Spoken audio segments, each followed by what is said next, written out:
Reka tugusuhuze twifurize ibihe byiza wowe udukurikira umunsi ku wundi ku rubuga rwacu rwa Burundi Yacu Updates n'amakuru agizwe muri kano kanya. Reka tubagezeho ibyemezo by'inama y'Abaminisitiri yateranye kuri uyu munsi tariki 30 z'ukwezi kwa karindwi 2025. Rero iterana muri village Urugwiro iyobowe na nyakubahwa Perezida wa Repubulika Paul Kagame. Kuri uyu wa gatatu tariki ya 30 Nyakanga 2025 inama y'Abaminisitiri yateraniye muri village Urugwiro iyobowe na nyakubahwa Perezida ya Repubulika y'u Rwanda Paul Kagame. Inama y'Abaminisitiri yaganiriye ku ngamba zo kwihutisha ishyirwa mu bikorwa rya gahunda z'iterambere. Hazakomeza gushyira imbaraga mu gukoresha cyangwa se mu gukorera ku ntego bijyanye no kongera umuvuduko mu mikorere, guhanga udushya no kurushaho gukorana ubushishozi. Inama y'Abaminisitiri yemeje itangwa ry'ubutaka bwa leta bugahabwa Africa Health Science University rero kugira ngo bwubakweho ishuri rikuru ryigisha iby'ubuvuzi. Inama y'Abaminisitiri yemeje iteka rya Minisitiri ryemerera International Covenant College gutangira gukora nk'ishuri rikuru ryigenga rikanayiha ubuzima gatozi. Iri shuri rizatangira n'amashuri abiri: ishami ry'itangazamakuru n'ikoranabuhanga hamwe n'ishami ry'uburezi mu mikurire y'umwana. Hanyuma rizagenda ryagura amashuri cyangwa se amashami. Inama y'Abaminisitiri yemeje iteka rya Minisitiri rigena amafaranga y'igenzura ry'irekurwa ry'umwuka ku binyabiziga bikoreshwa na moteri harimo n'amapikipiki. Iyi gahunda igamije gushyira mu bikorwa amabwiriza y'ubuziranenge yo kugabanya imyuka ihumanya ikirere, yo guteza imbere ibidukikije hamwe n'ubuzima rusange bw'Abanyarwanda. Murabizi ko mu Burundi bafite ikibazo cyo kubura lisansi ndetse n'amazutu. Rero kuri uyu munsi byafashe indi ntera, ibiciro by'ingendo byikubye inshuro nka 50 ugendeye ku biciro byari bisanzweho leta yagennye. Rero ibi biraterwa ndetse bikanatuma habaho imyigaragambyo ikomeye cyane. Kuri ubu ngubu rero hamaze gutangwa itangazo ku bashoferi ndetse n'abatwara za moto. Ibyo ngibyo byose turabihuriza hamwe no kuba kuri ubu ngubu bamaze gucururuka, none bemeye gusubira mu kazi, ariko dore ibyo basabye leta ko igomba kwemera. Rero nyuma y'iyo nkuru tubafitiye indi nkuru nanone ivuga ko hari abasirikare benshi bamaze kurekurwa na M23. Si iyo nkuru gusa, tubafitiye indi nkuru ivuga ko FRDC yamaze kubuza abasirikare bayo kongera gutera M23 nk'uko byatangajwe kuri uyu munsi tariki 30 z'ukwezi kwa karindwi. Duhereye kuri iyi nkuru y'u Burundi, abatwara abagenzi mu buryo bwa rusange mu Burundi bahagaritse imyigaragambyo yo guhagarika akazi nyuma yaho baganira na Minisiteri ishinzwe ubucuruzi, ubwikorezi, inganda n'ubukerarugendo. Kuva tariki 27 Nyakanga 2025 bari bahagaritse imirimo bitewe n'amande leta yari ikomeje kubaca biturutse ku cyemezo cyafashwe cyo kuzamura ibiciro by'ingendo mu rwego rwo kwirinda kugwa mu bihombo. Abashoferi b'imodoka zitwara abagenzi mu buryo bwa rusange basobanuye ko byatangiye leta ibaca amande y'amafaranga y'amarundi 200,000 ikomeza izamura kugeza kuri miliyoni y'amarundi.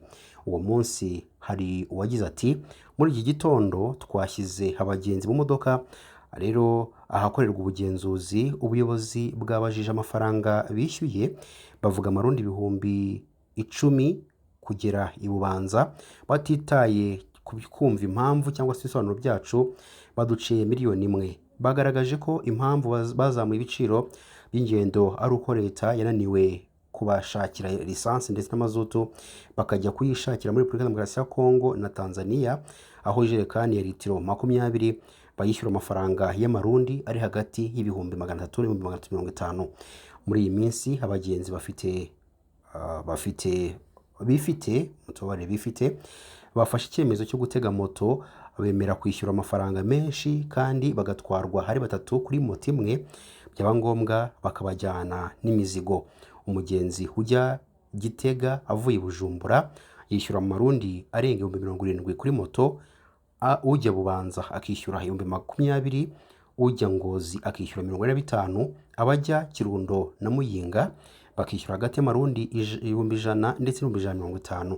Umuyobozi w'umuryango Pasema uharanira uburenganzira bw'abarundi Faustin Ndikumana yatangaje ko iki kibazo cy'ibura rya lisansi ndetse n'amazutu kuri za sitasiyo zitandukanye kidashobora kubura ingaruka zihagarika ubuzima bw'abatuye igihugu cy'u Burundi. Yagize ati kumara iminsi 3 cyangwa 7 kuri sitasiyo humye ntibyabura ingaruka. Leta igeze ku 30 by'amafaranga y'u Burundi. Ubu hari abaheze ruguru bataza mu mirimo kubera kubura ubatwara, aho n'ubonye ukumanukana usanga wishyuye 80 cyangwa 90 by'amarundi. Ndikumana yasabye leta y'u Burundi kutumiza lisansi n'amazutu mu mahanga kuko ariyo ntandaro y'izamurwa ry'ibiciro by'urugendo. Ati kubaca amande no kubahana mu gihe peteroli itaraboneka ntacyo bihindura ku myigaragambyo ndetse no ku mafaranga acibwa abagenda cyangwa se abatwarwa. Ku gicamunsi cyo kuri ubu wa 29 Nyakanga, ubuyobozi bw'iyi minisiteri bwahuye n'abatwara abagenzi mu buryo bwa rusange, bemeranya ko imirimo ikomeza ariko ibiciro by'ingendo bigakomeza kuba hejuru. Umugenzi uva muri gare ya Bujumbura mu Ngagara ajya muri Gitega yishyura imodoka amarundi 25,000 mu gihe igiciro gisanzwe leta yari yaragennye ari amarundi 9,500, mu gihe ujya Ngozi yishyura 50,000.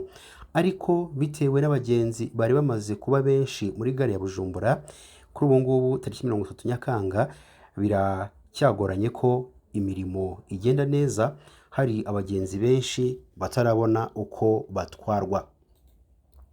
Igisirikare cya Repubulika Demokarasi ya Kongo FARDC cyabujije abasirikare bacyo kugaba ibitero ku birindiro by'ihuriro AFC 23 rirwanya ubutegetsi bw'iki gihugu. Ubu butumwa bwa Telegram bwanditswe n'umuyobozi wa FARDC bumenyesha abasirikare ba RDC ko bagomba kubahiriza gahunda z'amahoro zikomeje.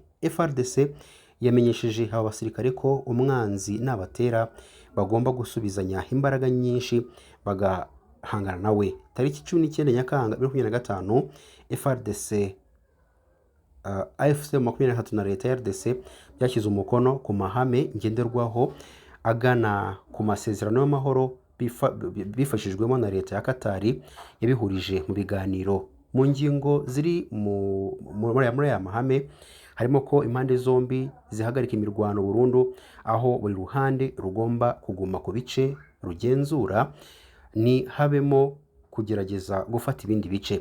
Icyakoze aya mahame yagiye akomwa mu nkokora n'ibitero by'imitwe ya Wazalendo ishyigikiwe na leta ya RDC ku birindiro bya AFC M23 byatumye muri teritwari ya Masisi, Rucuru ndetse na Warikare hubura imirwano. Mu cyumweru gishize AFC M23 yambuye Wazalendo agace ka Murema, grupuma ya Nyamaboko ya mbere muri Masisi, nyuma yaho igabweho ibitero na Wazalendo muri Ruke ndetse na Katobotobo.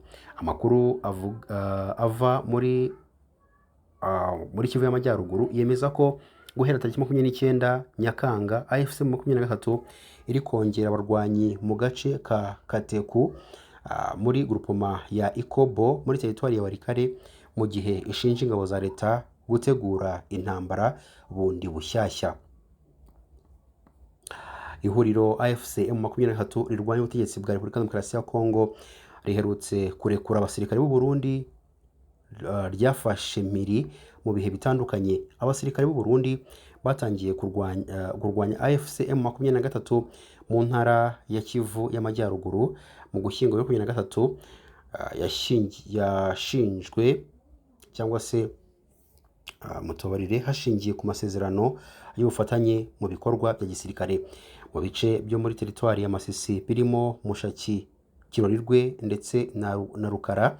hafatiwe abasirikare b'u Burundi barimo Premier Classe Terence Ndikumana, Adjudant Chef Nkurunziza Richard, Ndikumasabo Terence, Adjudant Ndikumana Felix na Nyandwi Christome. Nyuma y'igihe gikabakaba imyaka 2 aba basirikare bafashwe, amakuru yemeza ko AFC M23 iherutse kurekura abarenga 20. Ubu ngubu bakaba bacumbikiwe mu kigo cya gisirikare cya Muha i Bujumbura mbere y'uko basubizwa mu miryango yabo.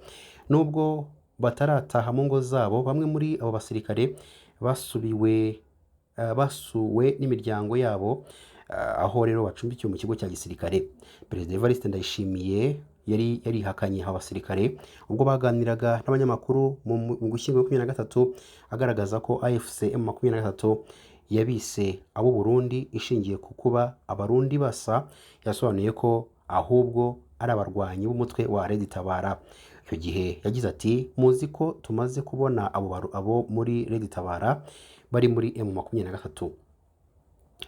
Abarundi ntibasa.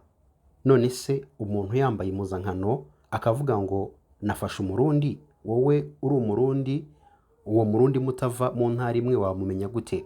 Iyo ni intambara yo kwica mu mutwe. Ubwo abasirikare bafashwe mpiri barekurwaga, itangazamakuru ibonagana muri Gicurasi 2024 basabye imiryango mpuzamahanga kubafasha gutaha kuko leta y'u Burundi yari yagerageje kubihakana.